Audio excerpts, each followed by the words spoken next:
Russell Brunson wrote a book. I can't remember the name of it. I read it a couple of years ago. It had something to do with traffic. I think it was like Traffic Secrets or .com Secrets. And he laid out this strategy and this execution for social media. So what you would do is you would identify your ideal customer, and then you would picture that person, say on social media, and try to figure out, you try to figure out who that person would follow, who would they be influenced by, who would they engage with. And then what you do is you go follow, you engage, and you influence the people that influence your ideal customer. It's a slow process. I've done it before. It starts out very slow. There's no rush in that one, but it's ridiculous how well it works. So an execution of this would be, say you're selling baseball bats, and you're in a small town. So you want people to travel to buy baseball bats from you. What do? You go to the town, you look at your top customer, his kid, some guy's got a kid, his kid's going to be a baseball star, he's buying a lot of bats. So you get on a social media profile, you look to see who the dad's following. He's following all these Major League Baseball players. Maybe he's following some players from college. Maybe he's following some coaches. So what do? How do you execute? You go follow those players. You go follow those coaches. You start to interact with them.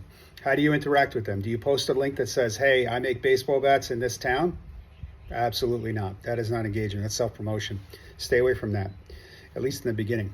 What you want to do is you go to them and you start to follow them. You start to like their photos. When you see something that means something to you, that you have a meaningful contribution, you contribute.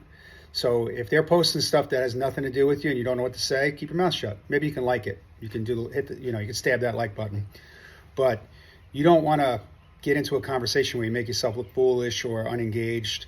So you want to stay in your wheelhouse. Like for instance, Good Ranchers. It's a meat company. All I eat is porterhouse. All I eat is ribeye. So when Good Ranchers says something, I can engage. You know what I mean? I can turn. I got burn marks on my grill over here from how much steak I eat. I can engage with Good Ranchers. I'm their ideal customer. So I can get into that with them. I can banter back and forth. And people will be like, yeah, this guy's what they call a Megan. Do you guys know what a Megan is, by the way? That's like a vegan. We always talk about what we eat too. So they're vegans. They talk about eating vegan stuff. I'm a Megan. I only eat meat and I never stop talking about it. Same thing. So the idea is that when your customer goes to social media 6 months from now, because you've been interacting for the last 6 months with his influencer, all of a sudden he starts to notice you. You become into his world, into his psyche. You're in his living room, living with him. And you're not trying to sell him anything. You're in his world. And that's when you become part of the community, when you get yourself in like that.